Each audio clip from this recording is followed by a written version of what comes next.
What's going on, everybody? Welcome back to the Beer Battered Sports Podcast, the podcast created by sports fans for sports fans, because we believe we are the most qualified to talk about our favorite teams.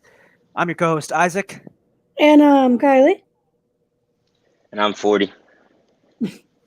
and welcome to episode 38. We got a lot to talk about today. Before we do, though, I just want to give a quick update.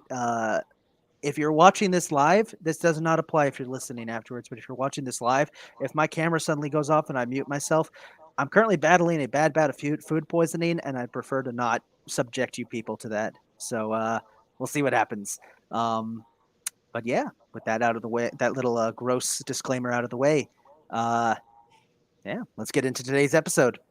So we got a lot to talk about. We got the start of the Major League Baseball playoffs. Wild card round is over. We can talk about those series. Division rounds are just kicking up.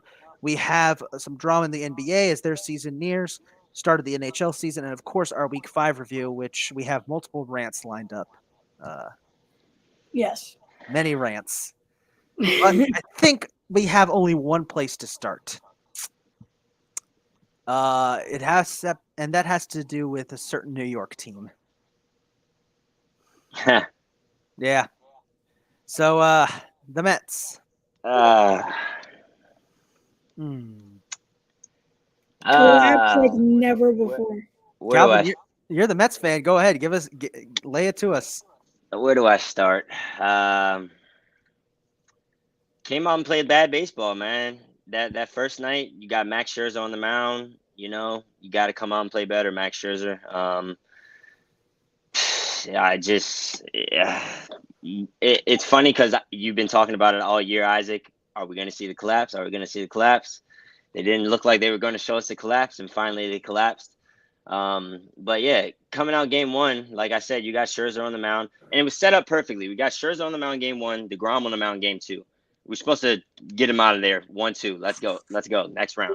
But Scherzer is shown in the last couple seasons here, even not just with the Mets last year with the Dodgers, even before the Dodgers being with the Nationals at the end of his career at the Nationals there, he's showing us that he's not unhittable. Um, and a lot of Right. people are hitting the ball off of him now a lot easier than they were earlier in his career. Yeah. And so with that, that came and killed us game one. We came back game two, and DeGrom still let up some hits there, but we got some hits in the game two, and we're able to sneak away with a win. And then game three, we just absolutely come out and collapse. I just don't even understand what happened game three, but we did not come to play baseball that night. You bad pitching, bad hitting. I believe there was a point in time where we had no hits going into like the fourth inning or something like that. But we just, I don't know. It's sad. It's sad. We spent all season talking about when the inevitable collapse is going to happen. I thought it was going to happen mid-season, like it usually does. I did not expect it to happen in the final few days of the regular season, and then the first round of the playoffs. I honestly At, thought we were going to get a Subway Series. at home for 3 games straight, it just doesn't make sense to me. And It blows my mind. the worst part is like, so what was the stat that was jumping around social media? The Mets led the NL East 174 out of 180 days. They won 100 games and they lost in the wild card round. I don't think Yep. that's ever happened before to a team. It's incredible. I don't get it. I don't understand it. And hopefully we can come out better next year. Well, if there's any solace, you guys did have the coolest theme song of the year, officially usurping Baby Shark from the 2019 Nationals as a team that gets remembered by one song. We will all be remembering the Timmy Trumpet song for the rest. That's what's the lasting memory of this season for the Mets is going to be Timmy Trumpet blasting that song away as the Mets pull off probably the most painful collapse they've ever had. Yeah. We'll be fine if we regroup this off season correctly and get majority of this team back, which I think we will have a majority of this team back. We'll be all right. Will you keep DeGrom? Ooh, That's a great question. does he have incentive to stay? That that 'Cause he's that's been the there. that's the greatest question of the entire offseason. Yeah. I'll do a hot take here. DeGrom leaves and goes to the Dodgers because they have more money. I would be pissed. Well, Kylie, I will say this. Oh, go I ahead, could see him in Calvin. Atlanta.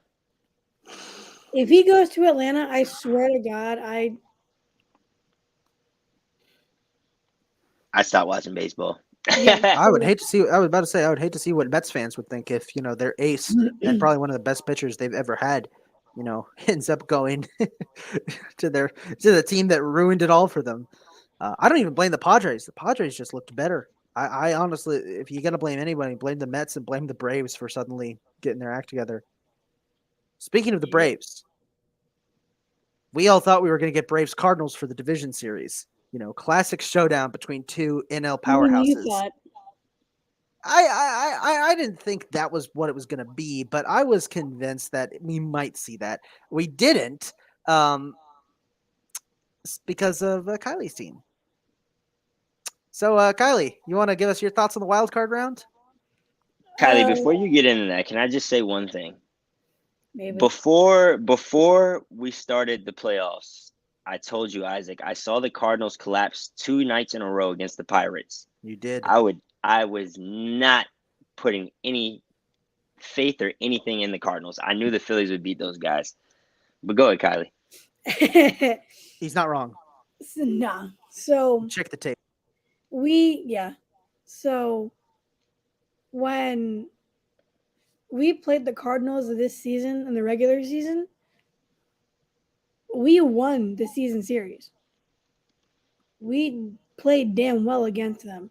The only bad game we had against them was when Gibson gave up back to back Mm-hmm. to maybe back home runs, if I remember correctly. He definitely gave up 4 home runs. That doesn't sound like the type of game you want to remember. But we still came back from that. But we lost anyway, but we came back from that. So I wasn't worried about the Cardinals at all. I didn't think they were that good. It's a bad division to begin with. The Brewers and the Cardinals both just collapsed like an insane amount. So it was nice to end the era that ended our era. And we sent Yachty and Pujols into retirement. Don't forget Wainwright. Is Waino even retired? I think he's gone at the end of the year probably. The way they were acting in the last home series, it looked like Waino was gone. Good. Send him on into retirement.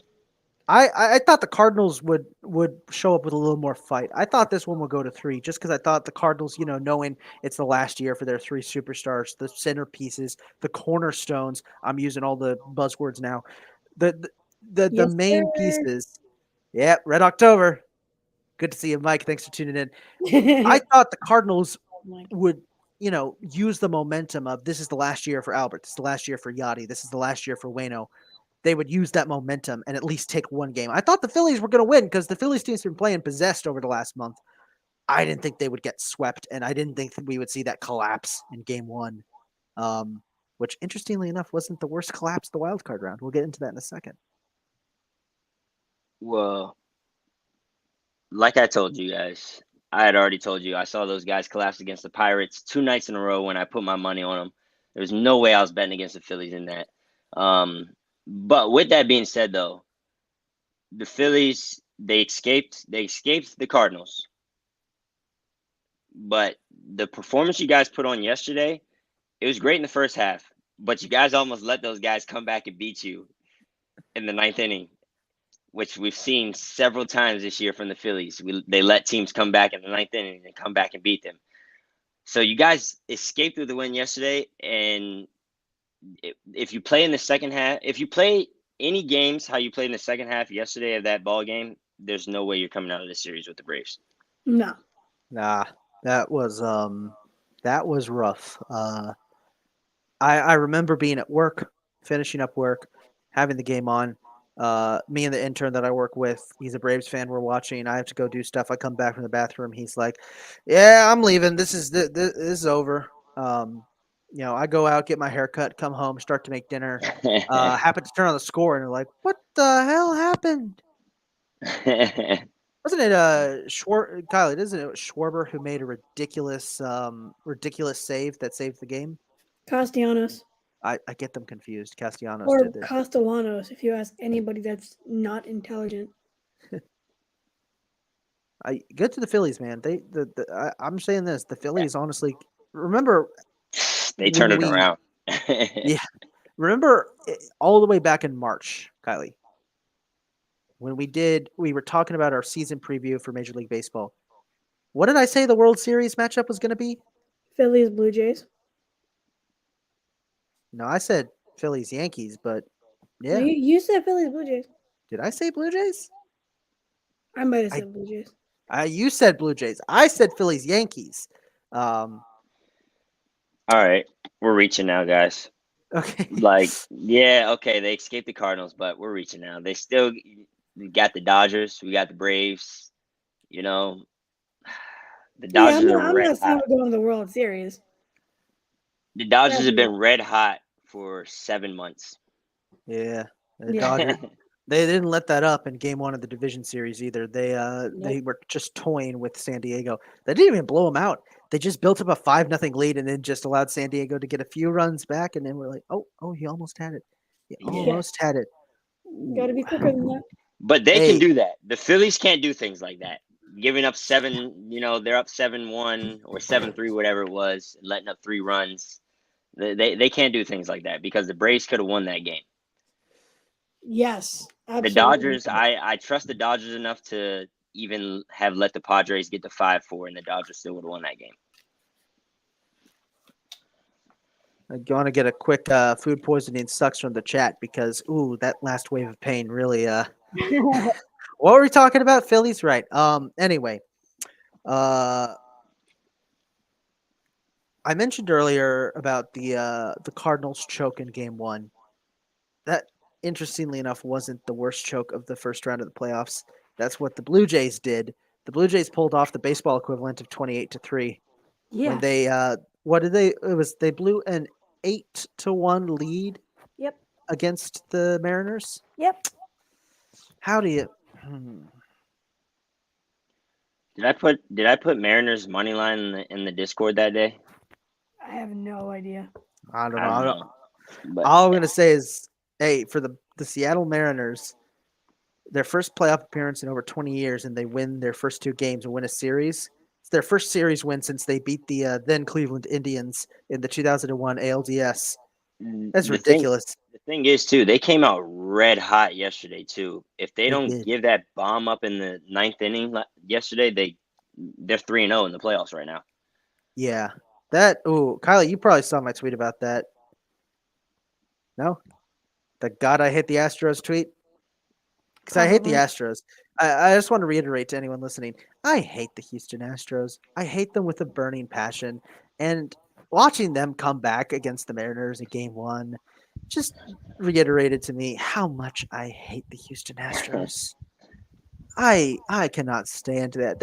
TBS kept showing some kid crying in the stands, because the Astros were about to lose, and I was feeling all happy. It's like, that's what you get for being an Astros fan, you little brat.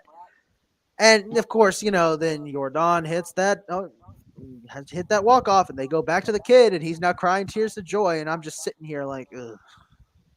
Dude, that was a moonshot too. It was. Honestly, if the only reason it happened is because the Mariners decided to get cute and put one of their starters in to try and save the day. Yeah, I know your closer is blowing the game, but he had gotten 2 outs. Have faith that he can get that 3rd out. Mike, no. No, they're not.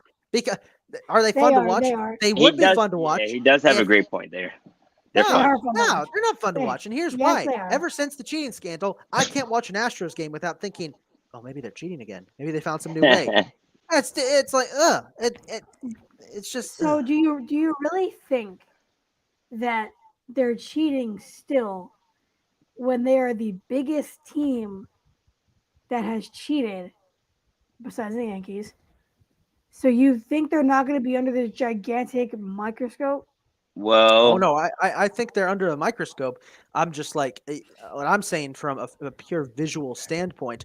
Um, Watching the Astros play just brings back bad memories. That's what I'm saying. Just watching the Astros play is Yeah. like, man, it would be so much fun to to watch these guys. It would be so fun to watch these guys play if it wasn't for the fact that whenever I look at the Houston Astros, all I think about is the sign stealing.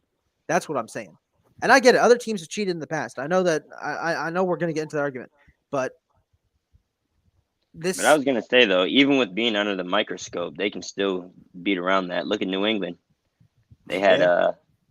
they videotaping, deflate gate, all that stuff. Even with being under the microscope, they still went around to do all those things. Hey, Yeah, that's true. for anybody watching on YouTube or on any of our lives, I'm gonna go dark for a second here. Once again, can I get a fuck food poisoning in the chat? Why am I Kylie's? Wait, Kylie, why am I your Bitmoji on my screen when I turn my camera off? That is Because- not me. False advertising. It's my StreamYard account. It is your shit. Okay, well now I've turned into a copy of Kylie. Hi everybody. I have one more. We have one more series to talk about. So the end. Oh my god, I almost did it.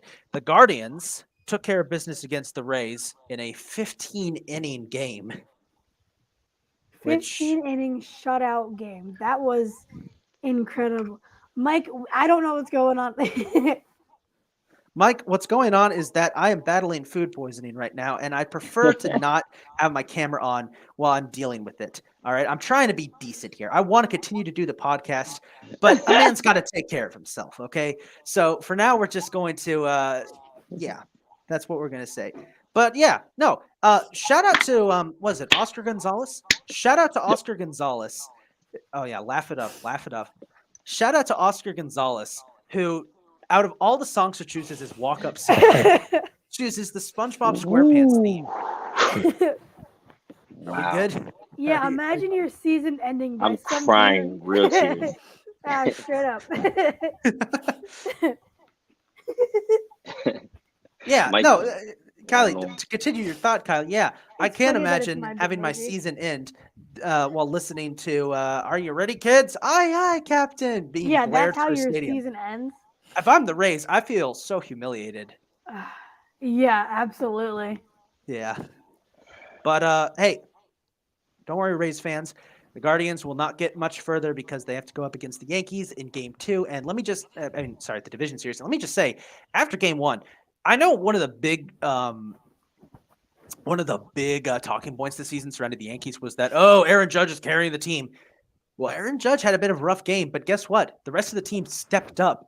Yeah, did what they've Rizzo been had a lack- homer. Yeah, Rizzo had a great moonshot. yeah.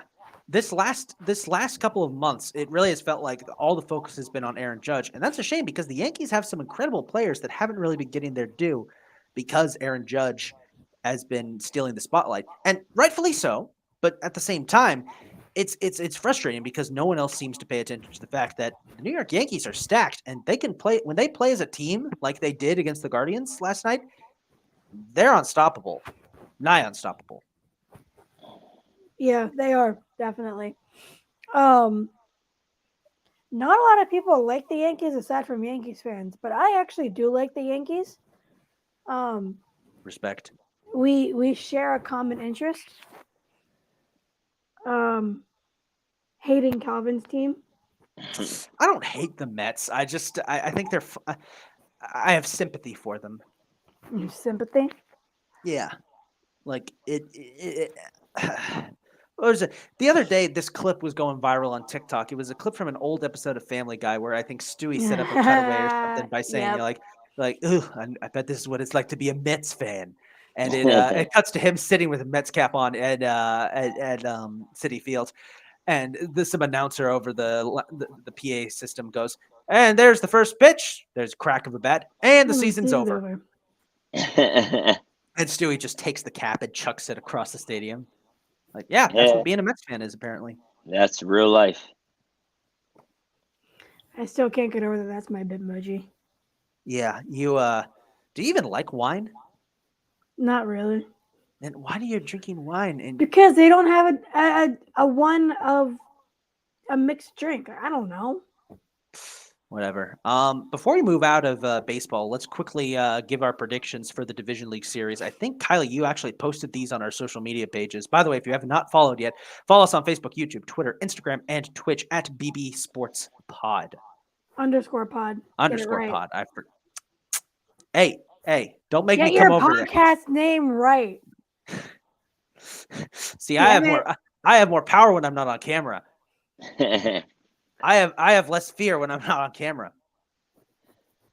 All right. Anyway, Yeah. so our division series picks. Kylie, you want to go first? Give us your picks for the 4 division series. Yes, Mike, I definitely did see that. No score prediction from me though. I don't want to jinx it. What'd you ask, Isaac? Your division series predictions. Oh, so I picked the Phillies to beat the Braves. I picked the Padres to beat the Dodgers. I picked the Astros to beat the Mariners, and I picked the Yankees to beat the Guardians. Calvin, what'd you have? All right, so here's the thing. I think the Braves go down 2-0 today, but I still like the Braves to win the series. They're going to win 3 straight, win that series. So I like the Braves. I like the Yankees. I like the Dodgers. And I like the Astros. All right. I'm going to take the Yankees. I think I'm going to go on a limb and say the Mariners pull it off against the Astros. But I'm taking the Dodgers and I'll take the Dodgers and I'll take the Phillies. I'll go ahead and give the two feel good stories of the year the benefit of the doubt and say that they win their series. Comes down to the wire though. It's coming down to the wire for both of those. I get that. I like the feel good story thing, but I was just discussing with a person last night. It's like I can compare it to Boston, to the Celtics. You see, the Celtics went to the NBA Finals last year. The year before that, they get blown out by the Nets. They come out, they sweep the Nets, and then they go to the finals this year. But they ended up losing to an experienced Warriors team, a team that's been there before. The Phillies are playing an experienced Braves team, the team that just won the championship last year. So even if they went down 2-0 today, they're so experienced and they've been there before that they can overcome that 2-0 deficit. So I like the feel-good stories. I love them all the time, but I'll take experience over feel-good stories any day of the week. All I'm going to say is if we win today, I will be at the game on Friday. So if we see a sweep, I might have to get my Twitter account banned for everything I'll say. I would pay good money to see that.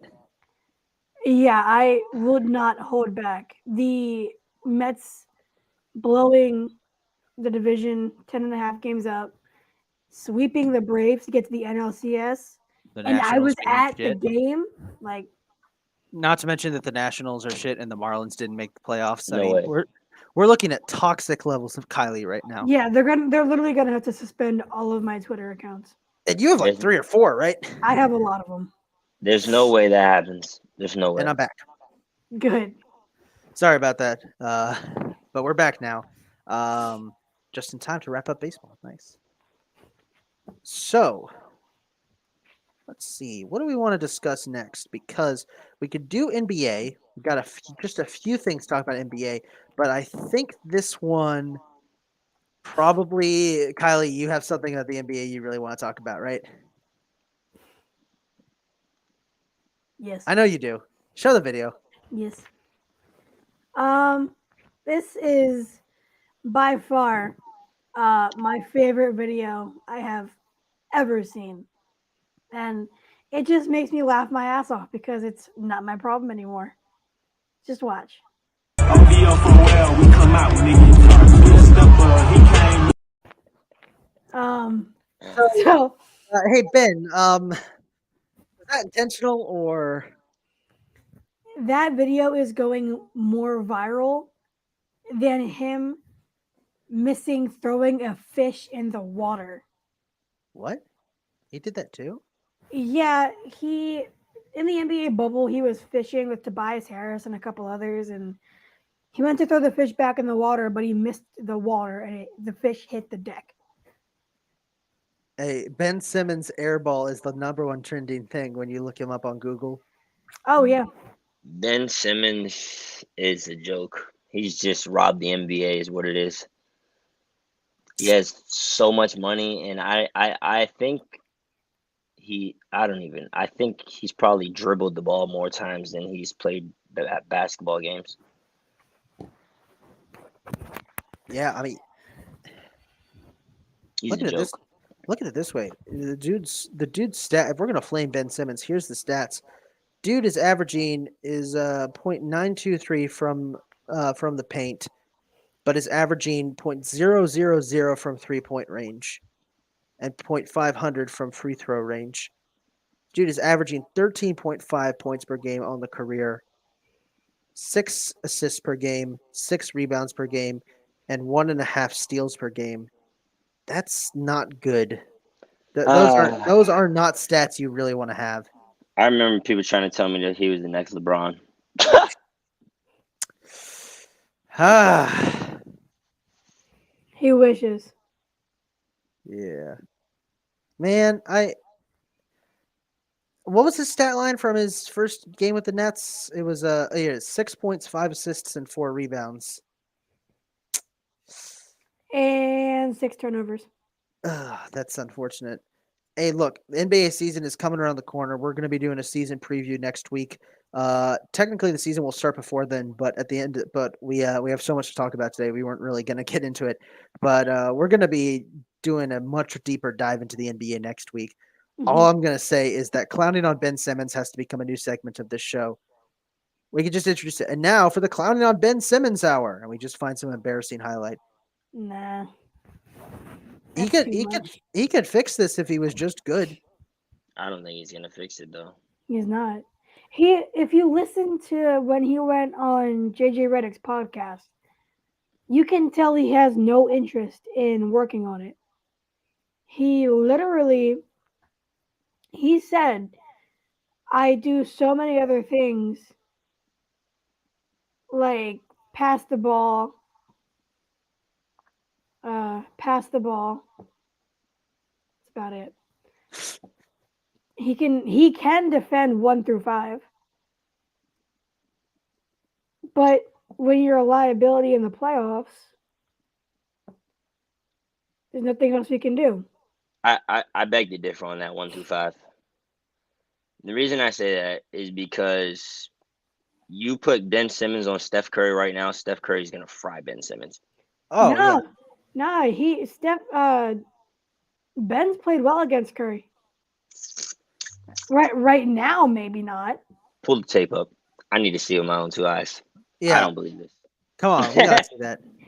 I don't believe this. But no, but he's a great defender, or he at least used to be. I'm not counting this preseason. It's just fun to make fun of him. But he clearly has no interest in fixing his shot. So he's going to be a liability in the playoffs. Basically.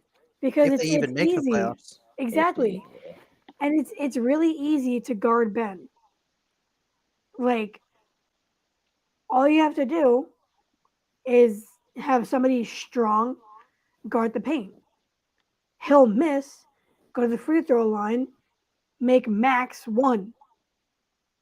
You said it. He was a 500 free throw shooter. Like, all you gotta do is hack it. You get half the points that he would originally get. Yeah, he's sorry. There's no excuse for it. I don't feel bad at this point. He doesn't want to fix it. Well, keeping in line with more serious subjects in the NBA, have you guys been keeping up with the Draymond Green situation? What happened between him and Jordan Poole? Oh my God, that is. New news is broken that he's going to be fined but not suspended for it. For anyone who'd missed this, Draymond Green punched Jordan Poole during practice. Punched the shit out of him. Yeah. The thing is, if he just wants to play in LA, just say I want to go to LA. You don't have to beat your teammates up to get to LA, man. You think he wants to go to LA? Man, that guy. I'm gonna be honest. He's. Am I allowed to cuss? Yeah. Yeah. He's more of a dick rider of Oh. LeBron than any LeBron fan Skip in this Bayless? world. Oh. Yeah, honestly, yes, more than Skip Bayless, 100%. Like, but he's a LeBron dick rider in a good way. Skip Bayless is a LeBron dick rider in a hater way. True.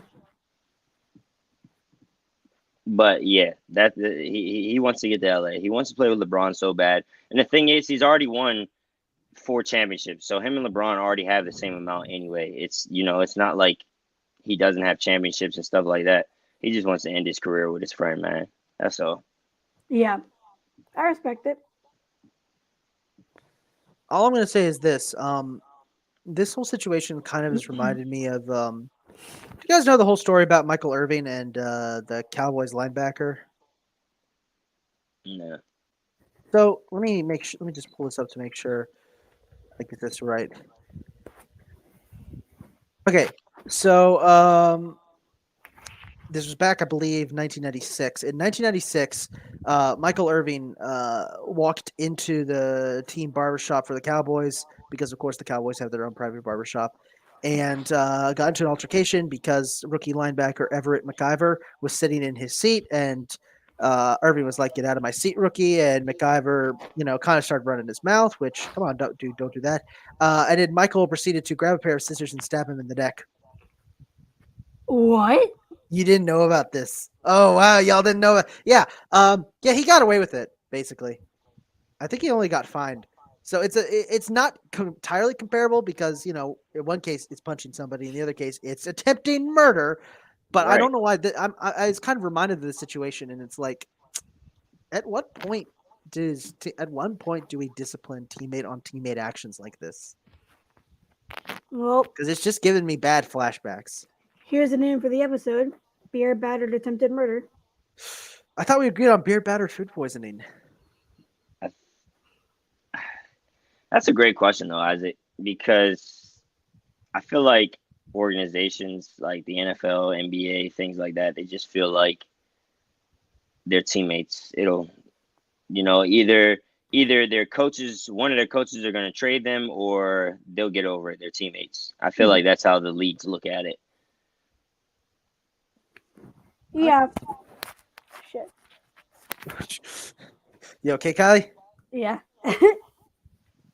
All good. But yeah, I mean, I don't think everybody, like Richard Jefferson has said that it happens all the time in practice. I'm not surprised. Like, No, it's very competitive, highly alpha male men. Oh yeah, look how Kobe was in practices. You That should tell those man guys was- sucked.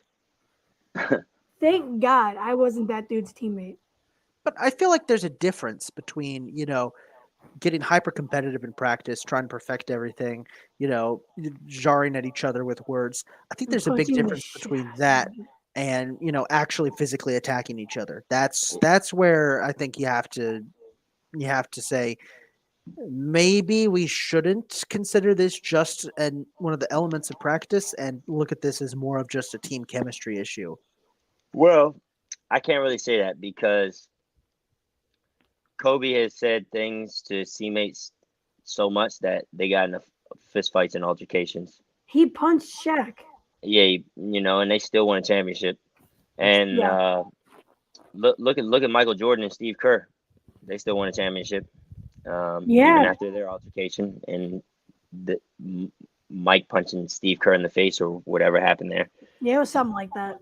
Yeah, you guys just jawing at each other in practice. Sometimes guys take it too far though, and they say the wrong thing, and then it's fighting time. Though whatever they say, that it makes it fighting words, and I understand it because I was once an athlete too, and there was a bunch of times in high school when we were in practice and stuff, even in college. But in high school was the most because both of you guys know Marcus.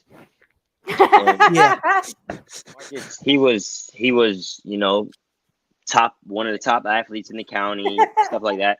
So guarding this guy every day in practice, there's a lot of jawing going back and forth. Right. And there was plenty of Especially time. Marcus. Yeah, there's plenty of times where we had altercations at practice and people were fist fighting and stuff like that. But then after practice, we were all brothers again. Yeah. But it made all of us better. And the week that it happened the most was actually the week that we played Paint Branch, our homecoming week. And that was probably the best game that we played as a team together because, I remember that game. yeah, we ended up losing, but that was probably the best team we played together. Wait, which year was this? Because I was talking about the Paint Branch homecoming game where we won. No, that was 16. I was 15. Oh, okay. Yeah. No, you're right. Damn. For anyone who doesn't know, in Maryland high school football, Sherwood, where we all went, and Paint Branch, which was located a couple miles away in Burtonsville, just hated each other when we were in school. Yeah. It used to be that Sherwood's biggest rival was like Magruder or Damascus, but for whatever reason, Paint Branch, during those 4 years we were there, Paint Branch became enemy number one. Yeah. Yep. I don't know where it happened, why it happened, but yeah, Paint Branch was the biggest rivalry the whole time I was in school. I never liked Paint Branch, to be It's honest. because Paint Branch always kicked our ass. Yeah. And we were getting competitive during that time. That team was competitive. Yeah. Well, that 2016 team, they beat them. I think they beat them like 42-7 or something like that. 42-21. I was there. I remember the 21, yeah. score. That was the last home game I was a part of for the pep band. That lot of team should have won the championship. They should have. You know what's funny? My current roommate's boyfriend was the offensive coordinator for the Howard team that knocked Sherwood out of the playoffs that year. We figured this out one day. We were just talking about high school football, and he's like, "You went to Sherwood, right? We had a great playoff game against them back around 2016." I just turn around like that Guardians of the Galaxy game. Bastards. Like, what? I remember that game. If Marcus doesn't get injured, Sherwood wins that game. He was talking about that. He was literally talking about how your top receiver got hurt and then we just whooped him. It was like, yep. I remember that game. That's 2016. He got injured as soon as I was walking in the stadium. Yeah. So let's just say tensions are high in my apartment right now. Yeah. I'm just staring at my roommate's boyfriend whenever he comes in. It's just like, hello, Eric. Hey, whenever we Pull- get Marcus on the podcast, do not tell him that. They pull a Newman from Seinfeld. Hello, Eric. Nah, he's chill. Shout out my roommates. They're awesome.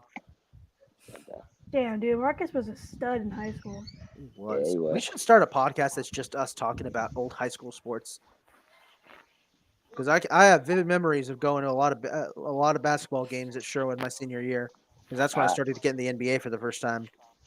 I have vivid memory of every football game from my freshman and senior year. Nice. I loved going to games. They were so much fun, especially when being a member of the pep band. Our job was to hype up the crowd, and every so often you're like, the crowd doesn't really care about us, right? We're a nuisance, aren't we? No, man. On some of those games, they were getting into it. Yeah, they definitely were. Yeah. Well, I think it's time we move on now to NHL because the season has officially started. And according to our notes, somebody has mistakenly put the Devils are going to the Stanley Cup in our notes. I don't know who did that, but whoever did, you're now no longer allowed to write notes. Before we get into the first couple of games of the season, we do need to address one kind of serious topic. This is something that we're going to treat very respectfully because it is an ongoing investigation, and it's a topic that is kind of difficult to talk about, but it does need to be addressed because it did make news. Not as much news as it probably should have. This went very much under the radar, and I think the team involved didn't even make an announcement about it. But that was that. This past week, Tampa Bay Lightning player Ian Cole was accused of sexual assault and grooming. And he has been suspended by the Lightning and the NHL and is in the process of being interviewed by the NHL about these allegations. I'm not going to go any further on that because it is a sensitive subject and it is currently under investigation. But if it's true, it is very serious. And I think I speak for everyone here on the Pure Batter Sports podcast when I say, look, man, no means no. That's all I'm going to say. Again, Yeah. these are just allegations, but if true, they're very serious. So we'll leave it at that. Uh, Again, the Lightning did not make a statement on this, probably because of how serious the allegations were, which I get. It also happened right before the season, which that's as an organization, that's something you don't want to deal with. But Yeah. unfortunately, it's a harsh reality. With that out of the way, let's talk about the. Oh, that was some terrible grammar. Let's actually talk about the actual games. We've had 4 games played so far. So we had our international series in Prague to start the season off, and the Predators swept the Sharks. I believe they did make a statement. They might have, Mike. I might have missed it then. If they did make a statement, I probably missed it. All I know is I did not see any statement, but I probably missed it then. So I will have to go back and look. If they did, good for them. Anyway, so yeah, Predators swept the Sharks in the Prague series to open the season. Fittingly enough, the Predators star player who's from the Czech Republic, whose name is escaping me real quick. Give me 1 second. Let me find his name. Why am I forgetting who his name was? I was watching highlights of those games. He scored the first goal of the season. Why am I forgetting his name? It was. Why is he not on the roster? What the hell? Predators, what is this? Hold on a second, guys. I should know better. It was. Huh.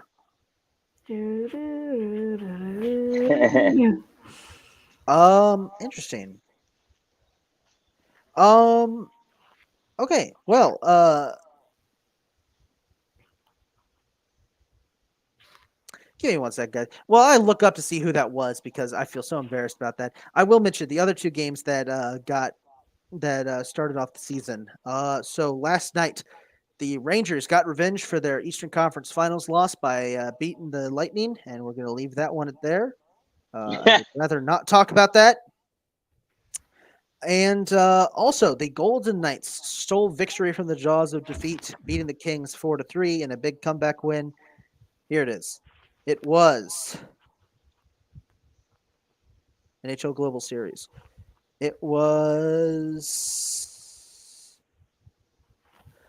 not the Predators. Dang, I'm dumb. It was Thomas Hertl for the Sharks who scored the first goal in the Prague series. He's from the Czech Republic. I thought it was the Predators guy. No, it was the Sharks. My bad. Okay, I'm stupid. Very stupid. Predators swept the Sharks, whatever, to open the season. Lightning fell to the Rangers. Golden Knights got the Kings. Season has started. I'm excited. Hockey is back. The streaming service that I use does not carry hockey, however. So, Sports bettors are excited hockey's back too. Every sports bettor knows the real money is in hockey and baseball. You got all those games. It's basically the perfect way to do it. So as week 1 of the NHL season is upon us, we did have one late signing. The Sabres signed defenseman Matthias Samuelsson to a 7-year, $30 million contract. It's good. It's a good signing for them. Week 1 games to watch. Tonight we got the Bruins taking on the Capitals, which, I mean, that's always a good matchup between those 2 teams. And then the Avalanche are beginning their title defense against the Blackhawks. Speaking of the Avalanche, they did get their rings. Kylie, you put in our notes that the rings are boring compared to what we've been seeing around the league? Oh, around all sports, I meant. But if you look at the rings that have been coming out lately with the Braves, the Bucks, the Lakers, the Rams, these have all been extravagant, insanely well thought out rings, and maybe it's just because the NHL doesn't do that kind of flashy shit, but I like the flashy shit. It does look nice though. It is a beautiful ring. I don't like the yellow gold. I like the white gold, and it looks good with their red. Hey, I mean, I think it looks good too. Looking ahead, the probably the biggest game for our teams at least is going to be the Devils season opener, Kylie, on Thursday. You guys have the Flyers on ESPN's Hockey Night. That's tomorrow, right? Yes, it is. Yeah. Yep. Some other big games to watch this first week: Stars and Predators on Thursday. Friday, Lightning take on the Blue Jackets, a team I hate more than any other team in the league. Don't think I have to explain why. Shades of 2019 scaring me. Oh. Also, Lightning and Penguins, another good matchup to watch. That's on Saturday. Let's see. On Monday, we've got not a lot of interesting games just yet. Tuesday, God, they're showing the Lightning on national TV a lot. Tuesday, we got some good ones. It looks like I am particularly keeping my eyes on the Senators and the Bruins. That should be a good matchup. Again, lots of games.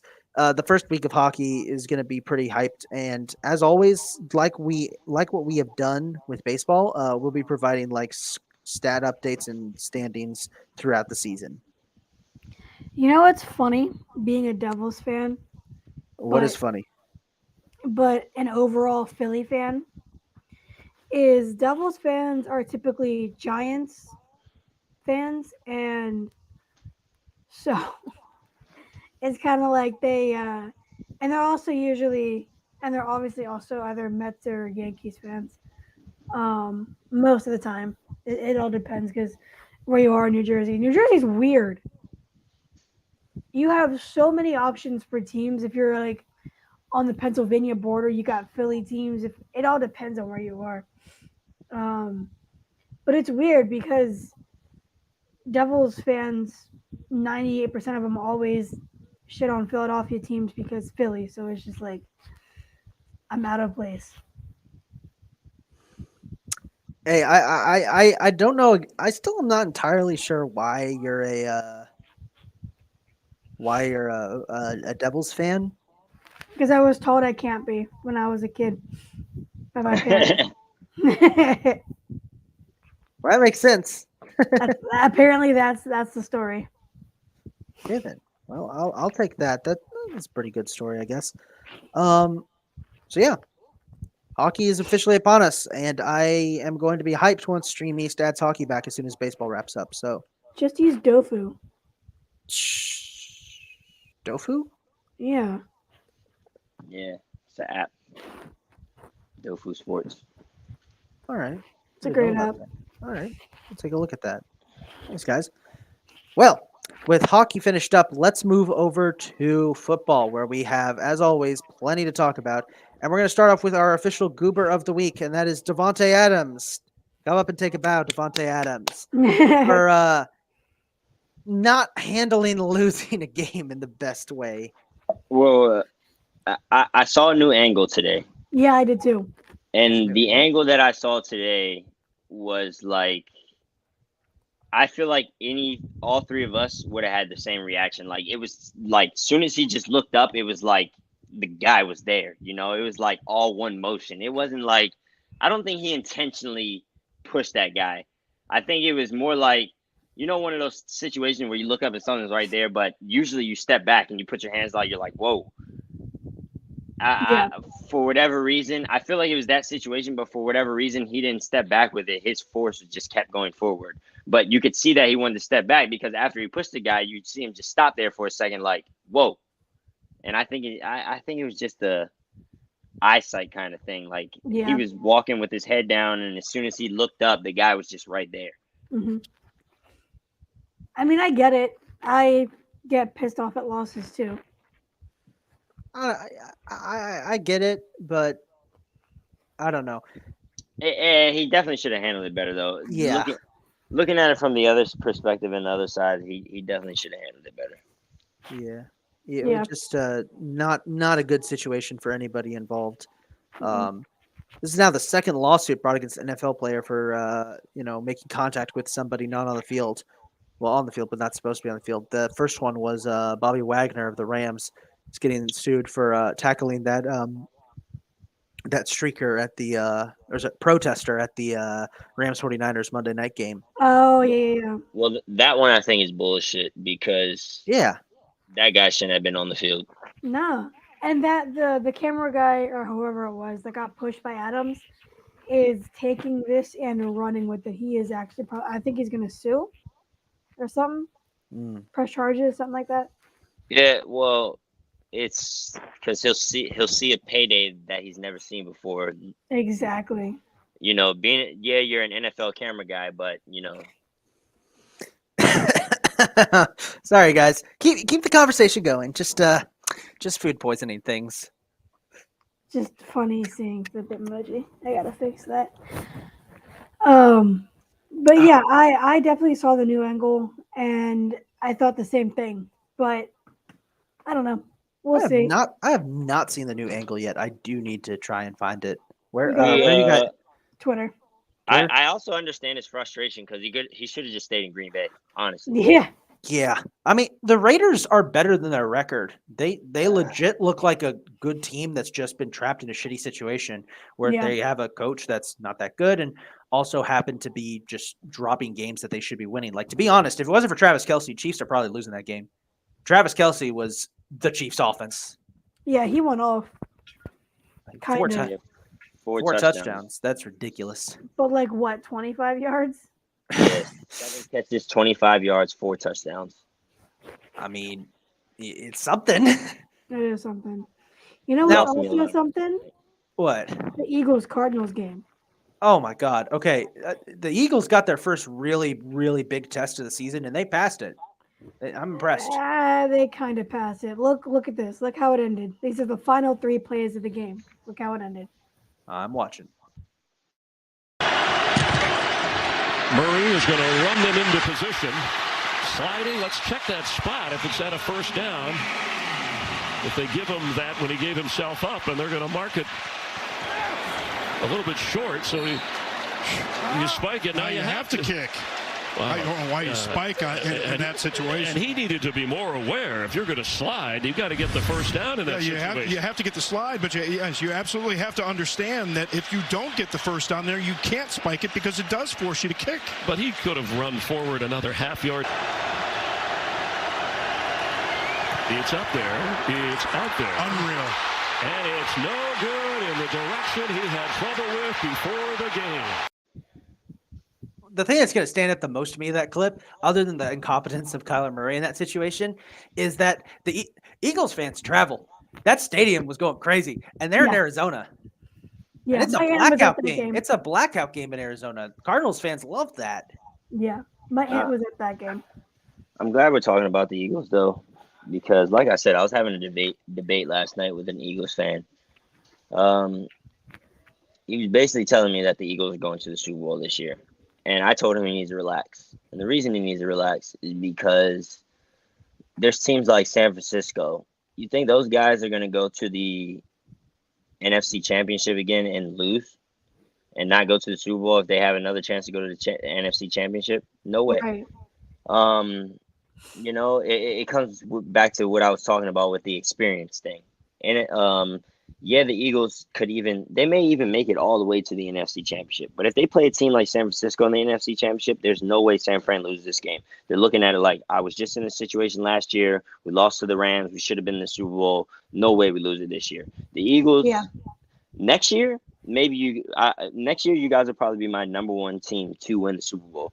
But this year, I just feel like the experience thing takes over in sports more than the Cinderella story does. And I love the Eagles and I love the talent that they have, but it's also like, and everybody keeps saying Jalen Hurts this, Jalen Hurts that. The guy has impressed me, yeah, but he needs to do a lot more to impress me, because this is the thing about that here.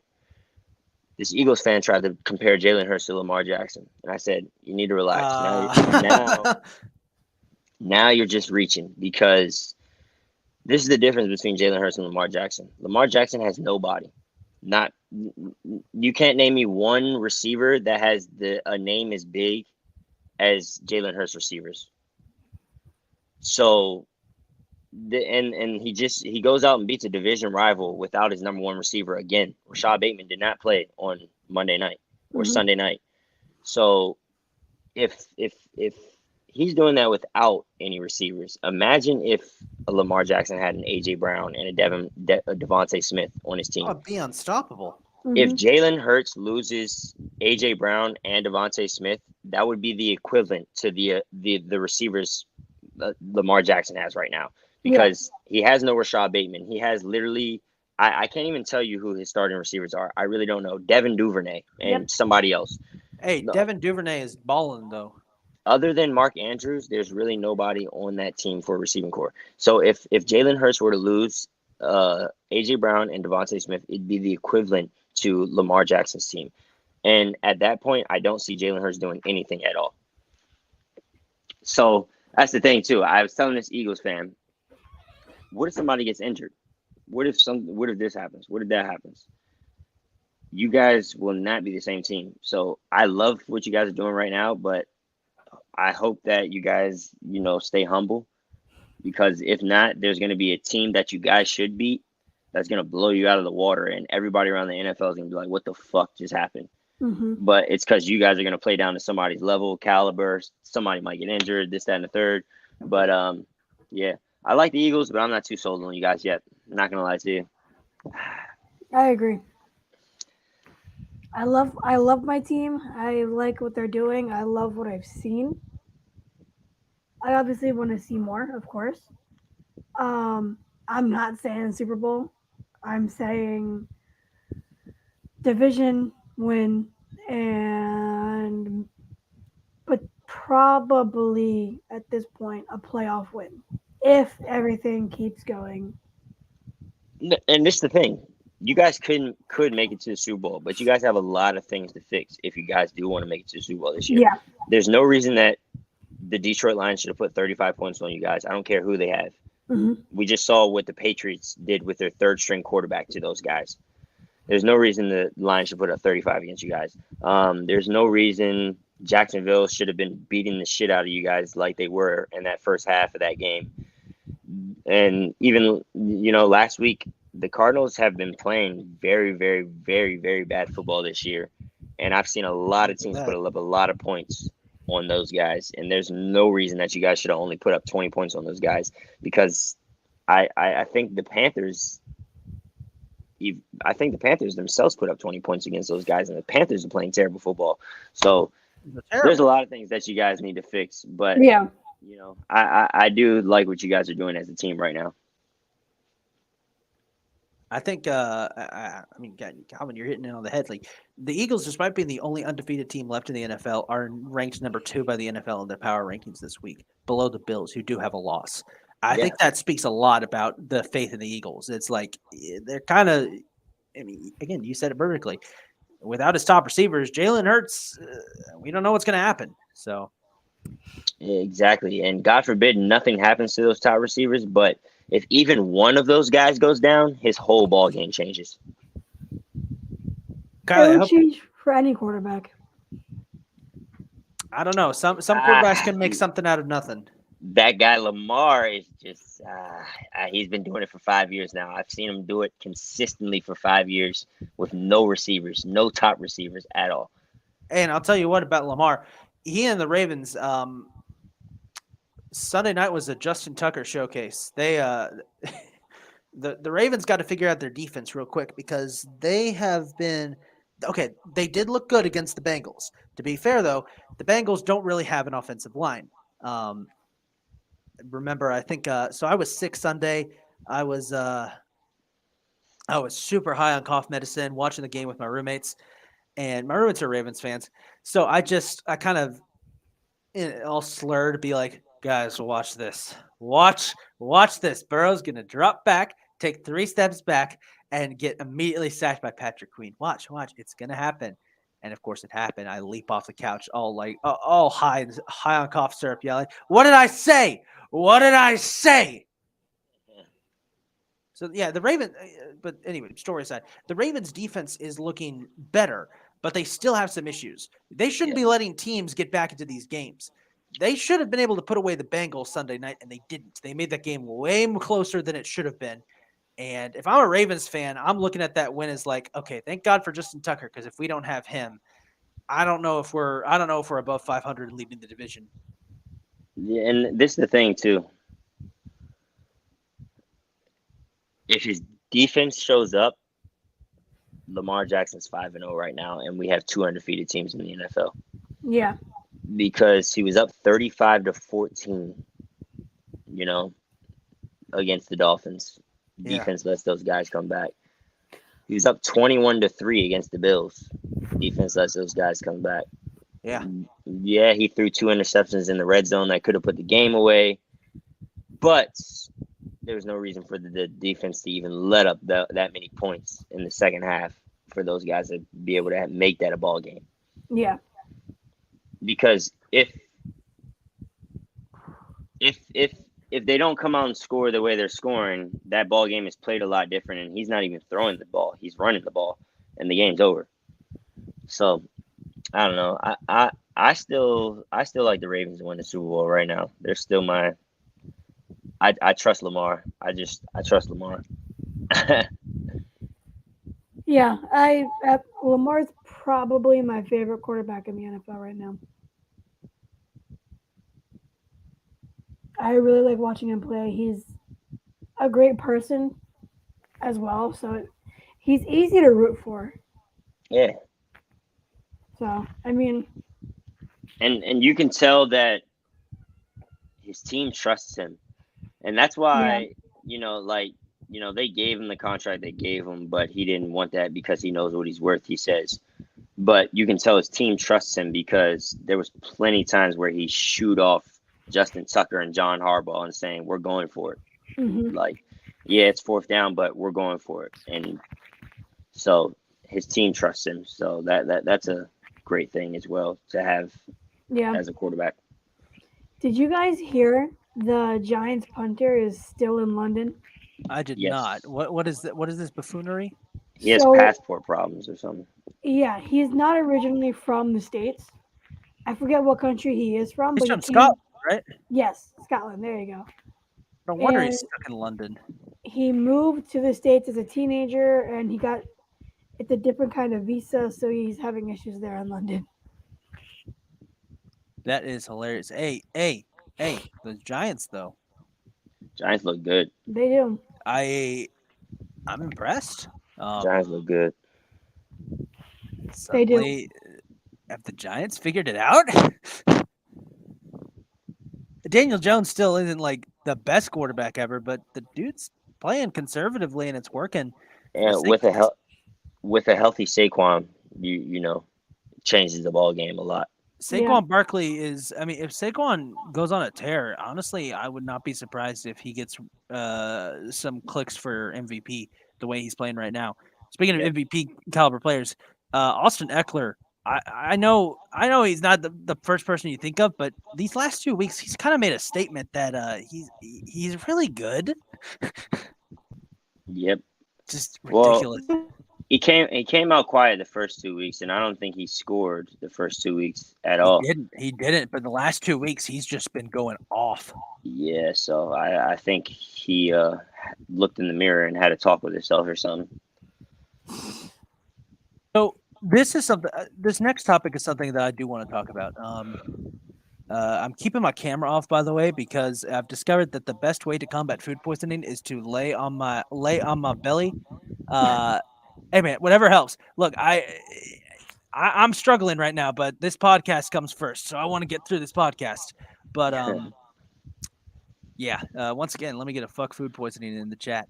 Okay, rant time. So we all saw Thursday Night Football, correct? Or at least attempted to watch Thursday Night Football. Yes. Okay.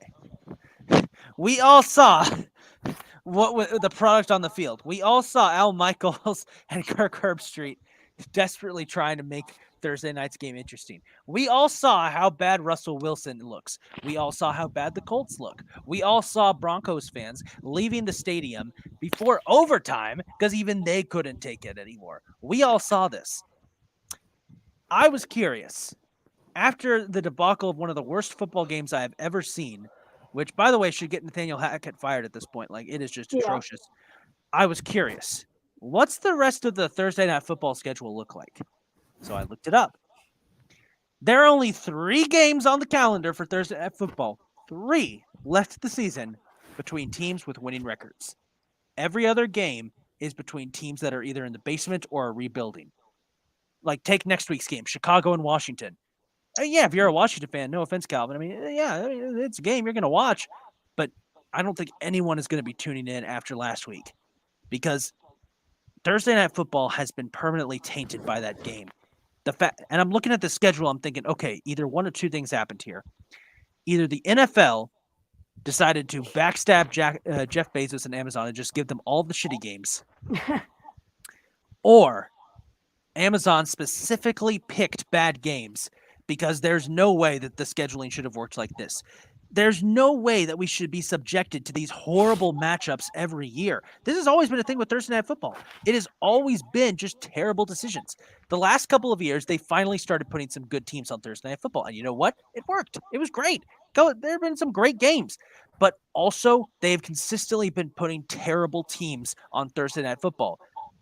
It's at this point, it's like, what are we doing? This is there are 3 games every week that are nationally televised, sometimes a few more, but there's always guaranteed to be 3, Thursday night, Sunday night, and Monday night. Yep. Why is it that only 2 of those 3 nationally televised games, and to be honest, it's not even really nationally televised anymore because not everyone has Amazon. Why is it that only 2 of those 3 primetime games are actually worth watching? Why can the NFL not provide us with quality matchups for Thursday night and consistently has to push the dregs of the league? No offense to Bears and Commanders fans. Constantly has to push the dregs of the league on Thursday Night Football. That's what I want to know. Why is it so hard to give us good football on a Thursday? Because I like the idea of Thursday Night Football. It gives me something to move the week along quicker, you know? Yeah. It's just frustrating because every week it's like, good God, I don't want to watch the Saints and the Cardinals in 2 weeks. Yeah. You know? You should email them. I'll send a strongly worded email to them. Yeah. To wrap up football talk real quick, let's go over the week 6 picks. Ooh, okay. Let me pull it up. So we had our first last week. I won with a 10-6 record. Everybody had solid records. Calvin and Kyle, you guys both were tied at 8-8. So week 6, we've got our first round of bye, so we don't have as many games, but we still have some interesting matchups. And it starts with the aforementioned Thursday Night Football, Commanders and Bears. Yay! Commanders. Yeah, Commanders. I'm taking the Commanders as well. By the way, when we pick the same teams, usually they all lose. Just putting that out there. Give me 49ers and Falcons. Niners coming off a huge win that officially puts them back to conversation of potential Super Bowl contenders versus a Falcons team that is looking for redemption after getting screwed out of a win. As a Bucs fan, I can in fact say that because even I agree that roughing the passer call was bullshit, and Tom Brady's just being protected now, and it really pisses me off because come on, I want it to be fair too, even if it is my team. That was ridiculous. Car. Yeah, I was just gonna say we even had one on Monday Night Football too. That one was just straight bullshit because Chris Jones ripped the ball out before he even sacked Carr. Yeah, and the worst part about all of this, well, this is the last thing we'll do before we continue the game picks. The worst part about all of this is that at the end of the day, it's only the quarterbacks that are the big names. Derek Carr and Marcus Mariota both got tackled in the exact same way in those games. Oh wait, no, Derek Carr was the one who got roughing the passer. Yeah. Never mind. It's pick and choose. Marcus Mariota got sacked the exact same way by Joe Tryon-Shoyinka. I just butchered his name. Okay. Joe Tryon sacked Marcus Mariota the same way that Grady Jarrett sacked Tom Brady and did not get flagged. They're picking and choosing. And honestly, it's like, what are we doing? Yep. Yeah, it's ridiculous. Anyway, San Francisco, Atlanta. Who you guys picking? San Fran. Yeah, clean sweep of Sanford there. Patriots and Browns, a big make or break game between these two teams. Patriots looking okay with Bailey Zappi versus a Browns team that's kind of like, we don't know what our identity is and we're confused. Is there an option to stay away? You got to pick somebody. I'm picking the Patriots for this one. I'm going Browns. I'm going Pats. All right. The Jets, the 3-2 New York Jets versus the Packers. This is one of the few matchups this week between two teams with a winning record, which just does not sound right. I'm calling upset. Give me the Jets. No, I like the Packers. I don't think Aaron Rodgers is going to get swept by the New York team, so I'll take the Packers. Next up, our first rematch of the season, Jags and Colts. Feels like these two teams just played each other. Give me the Jags. Yeah, the Jags. The Colts suck, bro. Sorry, taking Indy. Jacksonville, I too. love y'all, Indy, but I'm picking Jacksonville. Minnesota is taking on Miami. Vikings are 4-1. Minnesota. Dolphins are down to their third string quarterback because Teddy Bridgewater has a concussion. Yeah, Minnesota. Minnesota. Yeah. Clean sweep for Minnesota there. I'm taking the Vikings too. That Bengals means and Miami's Saints. gonna win. Bengals and Saints, two teams that desperately need a win to stay at 500. As much as I don't like the Bengals, I hate the Saints more. So go Bengals. Yeah, I like Joe Burrow this week. Bengals, if you are listening to this, please win. I need the draft pick.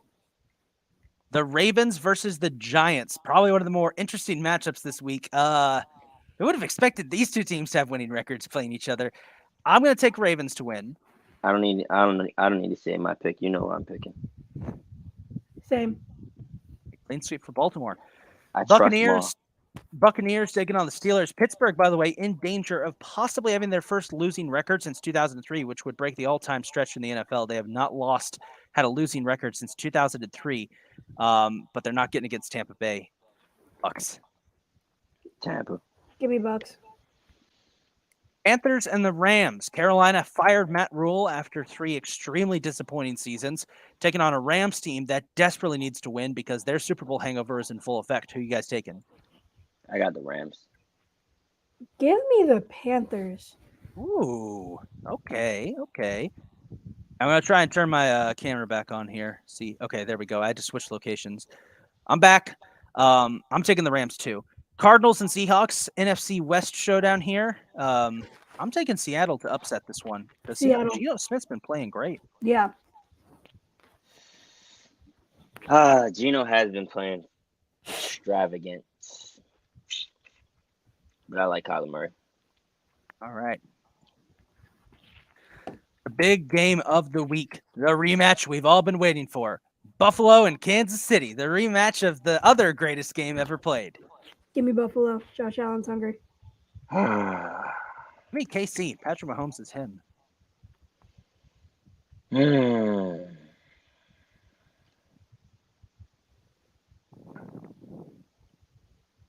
I hate going against Pat. I really I hate know. going against Pat. Give me Pat. All right. Sunday Night Football, a showdown for first place in the NFC East, Cowboys and Eagles. I am going to take the Eagles to end the reign of one Mr. Cooper Rush, who still has not lost a football game. What do you guys got?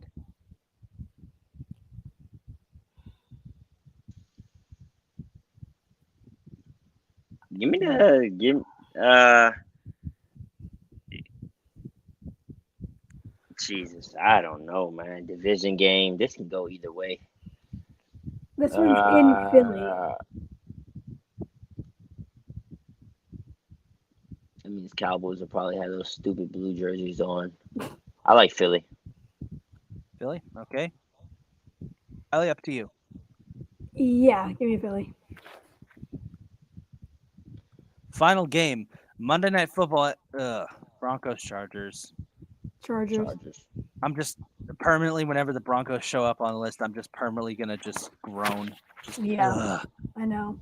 Why do we have to be subjected to this team all the time? Gross. Broncos country. Let's ride. Ugh. Oh, that's By the way, funny. Buffalo. By the way, I was mentioning earlier, some game every so often we get a fourth nationally televised game. Yeah, Buffalo, Kansas City's being nationally televised. every Nice. single CBS station in the country is going to have Buffalo, Kansas City. They are anticipating fireworks. Yeah, seriously. I mean, it's going to be a shit show. All right. Well, that concludes this week's legendary episode of Isaac's Food Poisoning Struggles.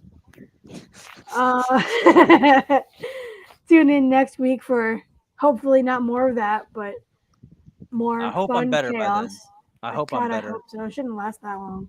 Oh man. Hope you're better too, man. Yeah. Look, hey, I have to work tonight because I couldn't find a replacement at work. So I'm about to have my MJ flu game performance tonight. Hey, you got it. I better. I better. This was a very, very difficult episode to record, but But we you pulled did through. We pulled Yes. through. it. Be sure to check us out, obviously, everywhere: Twitter, YouTube, Twitch, Facebook, Instagram, literally everywhere. We are everywhere. Yeah, pretty much. So stay tuned in. We're active everywhere, so just check us out. You know the deal. See you guys next week. See you guys next week. Thanks for tuning in.